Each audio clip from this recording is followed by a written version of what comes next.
Selamat datang di Tan Hari Channel, channel tentang novel-novel yang sedang viral saat ini. Tak lama kemudian, cahaya muncul di depan mata semua orang. Chen Ping sangat gembira saat ini. Dia pikir dia akan segera dapat keluar dari tempat yang hancur ini.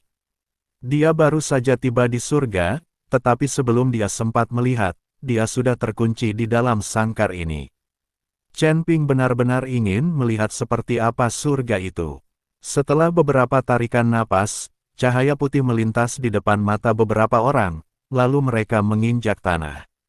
Sekarang, mereka dapat berdiri kokoh di tanah dan tidak lagi tergantung di udara. Chen Ping melihat sekelilingnya, lalu matanya sedikit menyipit dan ekspresinya berubah jelek. Ternyata mereka tidak pergi dan datang ke tanah surga yang luas, melainkan masuk ke sebuah istana.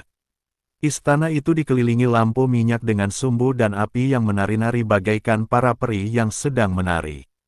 Di depan istana ada panggung tinggi dengan seseorang duduk di atasnya. Seluruh istana tampak suram dan mengerikan, dan sosok di panggung tinggi memancarkan aura menyeramkan. Ini seharusnya pemilik kandang, Xiu Rui berkata, seharusnya begitu. Chen Ping mengangguk. Berani sekali kamu keluar dari kurungan dan lolos dari sanksi. Berani sekali. Kamu belum mencapai tingkat ascension tetapi kamu memilih untuk mengambil jalan pintas dan naik ke surga. Ini melanggar hukum surga. Kamu harus dihukum. Suara agung datang dari panggung tinggi. Pada saat yang sama, tekanan yang sangat kuat menyelimuti Chen Ping dan teman-temannya. Sial, kau pikir kau siapa? Beraninya kau menghukum orang lain atas nama surga. Humazi sangat marah dan melambaikan tangannya, dan tekanan itu pun lenyap seketika. Hah, suara bingung datang dari sosok itu. Siapakah kamu? Jika kamu menghukum atas nama surga, lalu mengapa kamu hanya menghukum para pembudidaya manusia? Chen Ping menatap sosok di peron dengan mata dingin dan bertanya. Saya bisa menghukum siapapun yang saya inginkan. Mengapa Anda harus peduli? Sosok itu sangat tidak puas, lalu tekanan yang lebih kuat datang. Humazi hendak mulai mengumpat dan melawan, tetapi dihentikan oleh Chen Ping, yang berkata, Tuan Hu, jangan khawatir. Biarkan aku bertemu dengan orang sok penting ini. Setelah berkata demikian, Chen Ping berdiri di tempatnya, dan tiba-tiba cahaya keemasan berkelebat di ujung jarinya, dan dia menunjuk dengan santai. Jari abadi, ledakan, tekanan itu meledak saat disentuh oleh jari abadi Chen Ping. Seluruh istana berguncang, dan energi mengerikan itu hampir menyebabkan seluruh istana runtuh.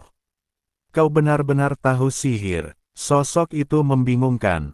Segera setelah itu, sesosok tubuh melompat dari peron, dan pada saat yang sama, serangkaian bilah pedang berwarna merah darah datang ke arah Chen Ping. Seluruh tubuh Chen Ping langsung terbungkus dalam tubuh emas yang tidak bisa dihancurkan. Dia lalu mengeluarkan pedang pembunuh naga dan mulai mengayunkannya terus-menerus. Bang, bang, bang. Pisau tajam ini diblokir satu persatu oleh Chen Ping dan kemudian berubah menjadi bubuk. Setelah menangkis serangan pedang tajam itu, Chen Ping menebas dengan pedang pembunuh naga, dan energi pedang yang dahsyat langsung meledak ke arah sosok itu. Xiu Rui menatap Chen Ping dengan mata terbelalak, begitu terkejutnya hingga dia tidak bisa berkata apa-apa. Seseorang yang telah mencapai alam abadi tingkat pertama, kekuatan yang ia tunjukkan sungguh mengerikan. Menarik, ketika sosok itu melihat Chen Ping datang sambil membawa pedang, dia segera melambaikan tangannya untuk mengumpulkan perisai dan langsung memblokir energi pedang. Chen Ping ingin mengayunkan pedangnya lagi, tetapi Humazi berkata, hentikan, kamu bukan tandingannya. Jelaslah bahwa lawan tidak menggunakan kekuatan penuhnya, tetapi Chen Ping sudah meledak secara ekstrim.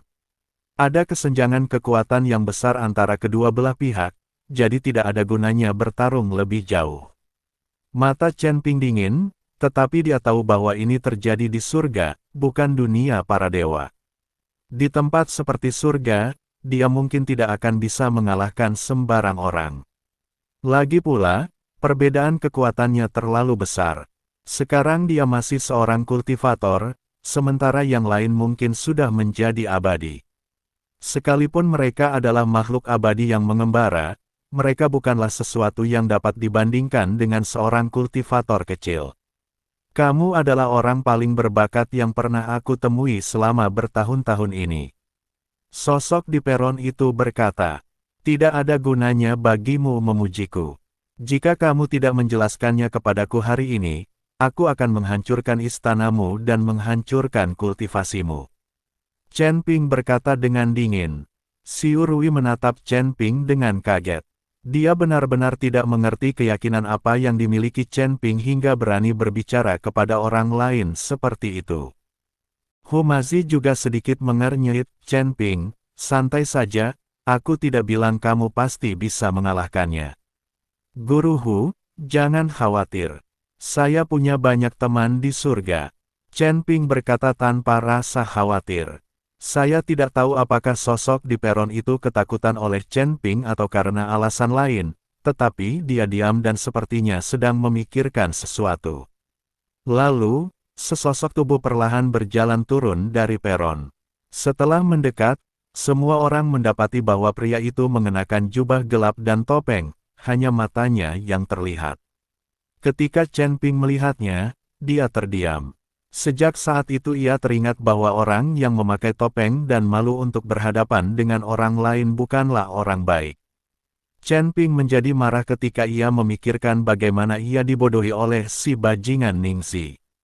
Kamu berasal dari dimensi dunia yang mana? Pria itu bertanya pada Chen Ping.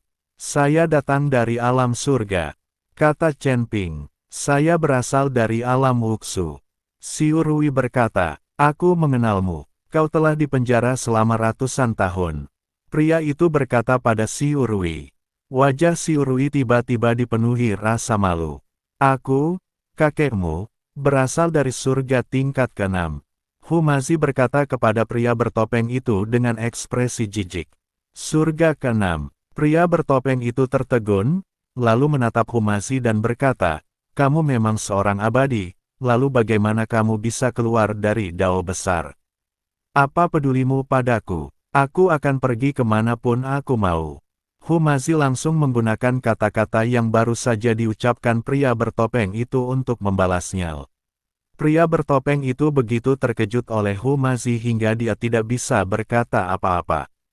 Humazi memang memiliki tulang abadi, tapi apakah dia berasal dari tingkat ke-6, dia tidak tahu. Tetapi dia tidak berani memprovokasinya. Kalau Humazi benar-benar seorang abadi dari surga ke-6, maka jika dia memprovokasi Humazi, bukankah itu seperti menyentuh pantat harimau? Kamu baru mencapai level pertama alam abadi, dan kamu mampu dibimbing oleh Dao Agung. Tampaknya kamu memang memiliki beberapa kemampuan. Saya baru saja mendengar bahwa Anda mengenal banyak orang di surga. Siapa yang Anda kenal? Ceritakan kepada saya. Pria bertopeng itu bertanya, lebih baik tidak usah diceritakan. Aku khawatir kau tidak akan mengenali mereka meskipun aku menceritakannya. Alasan utamanya adalah wilayahmu terlalu rendah dan kau bahkan tidak bisa melihat mereka. Chen Ping berkata dengan tenang. Tetapi apa yang dikatakan Chen Ping juga benar, ini hanya surga tingkat pertama. Menurut Humazi, di bawah tingkat ketiga surga terdapat makhluk abadi. Dan ada pula beberapa kultivator yang dibimbing ke sini oleh jalan besar. Tidak ada yang namanya orang yang sangat berkuasa. Bahkan para dewa yang kuat pun akan memandang rendah orang-orang di bawah tiga surga. Jadi bahkan jika Chen Ping mengatakannya, orang di depannya pasti tidak akan mengenalinya. Kamu hebat sekali, mengapa kamu tidak menceritakan beberapa di antaranya kepadaku? Pria bertopeng itu merasa bahwa Chen Ping hanya membual. Dia hanya seorang kultivator tingkat 1 di alam keabadian. Sekalipun dia punya bakat bagus, bagaimana mungkin dia bisa mengenal orang-orang penting di surga? Apakah kamu tahu tentang sekte suci Wuji di alam surga? Chen Ping bertanya. Pria bertopeng itu mendengarnya lalu menggelengkan kepalanya. Chen Ping menatap pria bertopeng itu dan bertanya, apakah kamu iblis? Ya, aku iblis. Pria bertopeng itu mengangguk. Itu mudah. Aku tahu semua iblis darah, iblis yin, iblis angin, dan iblis formasi di surga. Dan Raja Iblis Awan Merah dari surga ke-9, dia adalah teman baikku. Chen Ping berkata kepada pria bertopeng. Ini omong kosong belaka. Apakah kau mencoba menipuku di sini? Ketika pria bertopeng itu mendengar ini, dia mendengus dingin. Chen Ping tertegun, lalu berkata, tidak ada gunanya bagiku berbohong padamu. Aku benar-benar mengenal mereka, dan Raja Iblis Awan Merah itu benar-benar teman baikku. Sepertinya kamu baru saja tiba di surga dan tidak tahu banyak tentang aturan surga. Bagaimana mungkin ada Raja Iblis di surga ke-9? Semua Raja Iblis berada di surga ke-20. Iblis tertinggi di surga ke-9 sudah cukup baik. Kau membodohi anak kecil di sini. Kau berbicara tentang Raja Iblis dari surga ke-9. Apa kau benar-benar berpikir bahwa peri iblis manapun bisa menjadi Raja Iblis? Pria bertopeng itu langsung memarahi Chen Ping. Chen Ping sedikit bingung, lalu kesadarannya memasuki tubuhnya, dia menatap Raja Iblis Awan Merah dan berkata, "Senior, apa yang terjadi?" "Apa yang sedang terjadi?" tanya Raja Iblis Scarlet Cloud, berpura-pura tidak tahu apa-apa. "Aku bertanya padamu, kamu berada di alam mana? Apakah yang dikatakan orang ini benar?" Chen Ping bertanya. "Aku berada di surga ke-9, di level iblis surgawi. Raja Iblis Awan Merah ini hanyalah julukanku saat aku berkeliling dunia. Aku tidak pernah mengatakan bahwa aku telah mencapai level Raja Iblis."